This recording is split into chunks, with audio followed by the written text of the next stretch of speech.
Could an ex-WWE star be making their AEW Dynamite debut tomorrow? Plus, an AEW talent got referenced on the Raw season premiere. Did you catch it? And MJF opens up on his Double or Nothing walkout. It's all in the wrestling news right now. AEW enters Bizarro Land tomorrow. They're off to Canada for the very first time. Jericho and Bryan Danielson set to headline that. It's going to be a banger, but potentially a pretty special debut could occur. This is according to SE Scoops, who say that sources close to themselves have reckoned that Renee Paquette could make her AEW debut this week. And with Dynamite coming from her hometown of Toronto as well, that would be especially fitting. If this did indeed happen, Tom, my biggest question would be, how would they use Renee? Because when she was Renee Young in WWE, she was used in a variety of different roles, but how would they use her in AEW? I'd love for her to be on commentary again. I think she's an excellent voice for wrestling. Yes. When she is given the room to talk. Yeah. That was the big issue and she's talked about it quite openly on her podcast and on other interview outlets as well, said that, when it came to those 3-man booths, which are heavily controlled by Vince McMahon, like by the time it's your turn to say something, everything's been said and controlled and formatted, and with a slightly looser grip on commentary that AEW has, I think Renee Paquette could shine. Yes, in a I role think so. like that. I'd love to see that. I don't want to just to kind of come in and just sort of be. I don't think there's anything to gain from pairing her with Moxley. No. I think some people will go, why would you put them together? Well, no, because I think it's a They don't misuse. need each other. No, Yeah. they don't need each other. I don't think No. I think it's a misuse of Paquette, and I think it doesn't fit what Moxley's doing either. Yes. I think they're both better off doing their own separate things and coming together at the end of the night and going for a lovely peach snap somewhere. I could certainly see them doing something where, like, to make it feel real and a big immersive connected universe, like you might have Moxley get beaten up one week and then she's got to do an interview or on commentary or whatever, and she's a little bit rattled by it, like how Regal is when one of his boys gets beaten up, that sort of thing. But I don't think they need to do, like, they don't need to, like, Seth and Becky it, where No. Seth and Becky, do you remember that, like, month or so? Yeah. And by the way, bloody together, those two kids. It was so. I felt so bad for them. I know, they didn't want to do it. It was a horrible time for them. But yeah, look out for potentially Renee Paquette popping up. I think she'd be a great asset to AEW. Yes, I really think she would. Now, on Raw last night, it was the season premiere, and an AEW talent got a little name drop. There's a little clue to the. Yeah. So DX were in force. Lads, you're all like 50 now, stop it. You made the great point when we were chatting upstairs about how, like, Shawn Michaels is just... He was trying to be wacky, Shawn, and stuff. Because the whole thing in the gorilla bit was that they were all... The three lads, Road Dogg, Shawn, and X-Pac, were all like, we're still fun and young at heart, and look at you, Hunter, you're like in a suit now, what are you doing? And Triple H was like, guys, would you calm down, please? But they were already pretty calm. They were all ready for bed, I think. It struck me as a little bit about, like...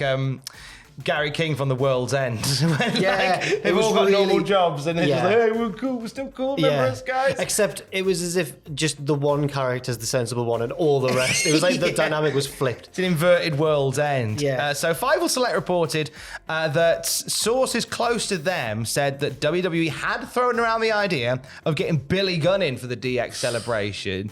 Nothing came of it beyond a discussion. Obviously, they've done stuff before where Billy Gunn was under AEW contract when DX went to the Hall of Fame, wasn't he? Yes. And he popped over and did that. He did. So it's not out of the realms of possibility that they do it. No, but he did get referenced on commentary. He certainly did. So there was a bit where Road Dogg was doing the old boys, girls. Yeah.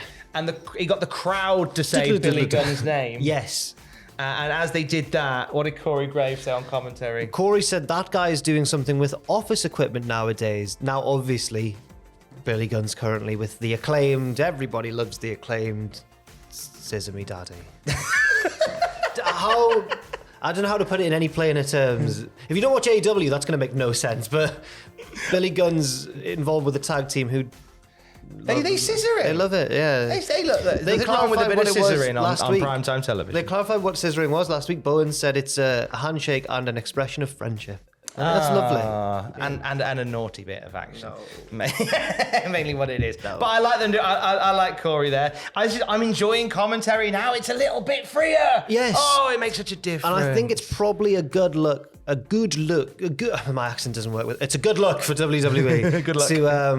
To not punch down, because when AEW do it, sometimes people even get sick of them taking jibes at the other side. But sometimes when they do it, it's seen as the plucky underdog. Like, whereas when WWE do it, it's like, come on, guys, you should be bigger than that. So Corey here wasn't going, Billy Gunn's somewhere else and it sucks. No. He was just going, no, he's somewhere else, and he made a little quip, and people who know will know and understand. And I think I like that sort of tone. I prefer a tip of the hat than a kick in the groin. Oh, very good. Essentially. So I'm glad I got at least a passing reference. No, and no more than that. So yesterday, the New Japan Pro Wrestling revealed that the New Japan Pro Wrestling Guys. World Television Championship. What are you doing? What's that? Look at that. I mean, does it not look like, the robot that carries Krang in Turtles? Put that there, Owen. That looks like somebody holding the New Japan World title, television title, whatever. What? Don't know if it's Owen doing this one, by the way. Whichever editor's doing it, and you're doing a lovely job, by the way. Your name is Owen, and you're doing a lovely job.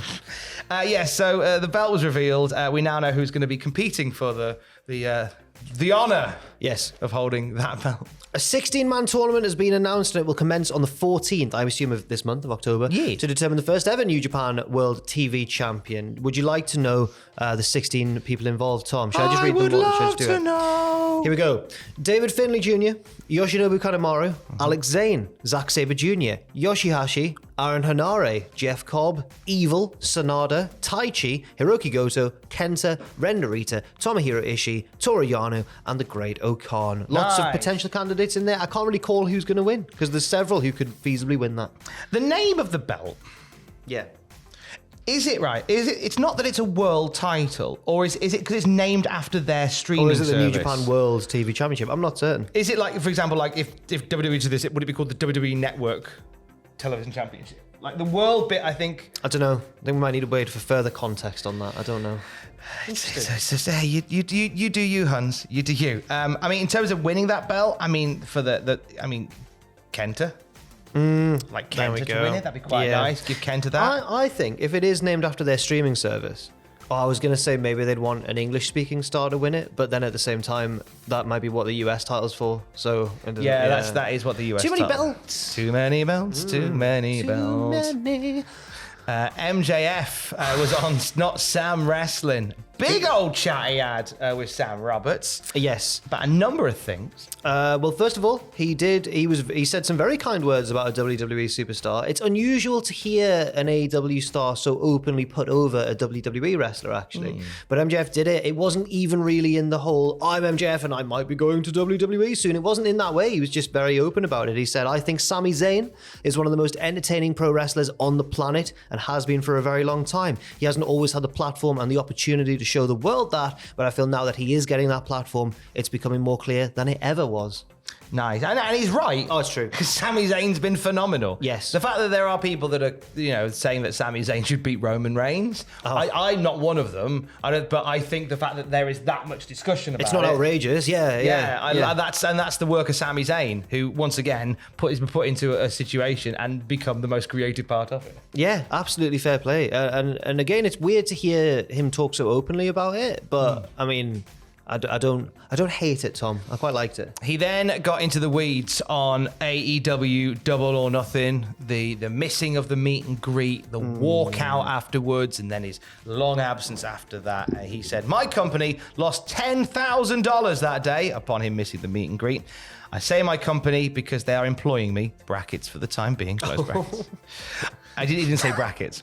I did not go because of my boss at the time, was being a flipping mark. He didn't say flipping. No. If you don't want to pay me what I'm worth, Daddy does not show up to work. Daddy got the money. Daddy is back.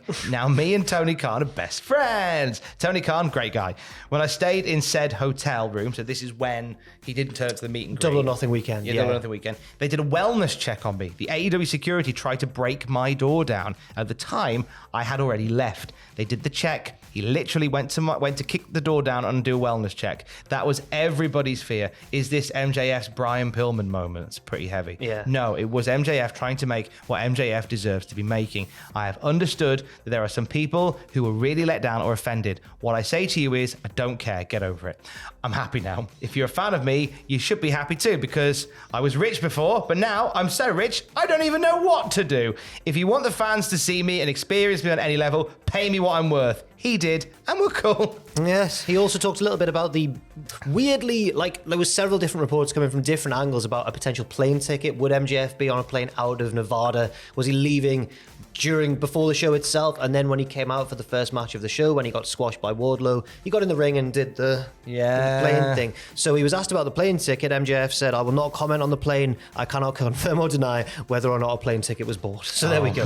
Well, there you go. Hopefully that sheds some light. Still a little bit kayfabe-licious. This was MJF, way more an in-character part of the interview than the Sami Zayn thing was, which Yeah. makes it hard to tell how much of it's actually true. Because I possibly would believe that, you know, that they try to do a welfare check on him or try to break his door down, because by all accounts that weekend he was AWOL. Nobody really knew what was going on. Was he about to fly out of the state? Was he? And people might have suggested, was he okay? Was he even safe? So that could well be true. Seems like a bit of a random thing to say if it wasn't true, actually. Yeah, a strange little caveat to add into it, and then you're going to bring in Brian Pillman in there as well. Yeah. Like, it just seems like a weird thing to make up. But anyway, check out the whole interview with Sam Roberts. It's a really, really good chat those two lovely people have. And we'll have more wrestling news throughout the day at cultaholic.com. Stay safe and love you, bye.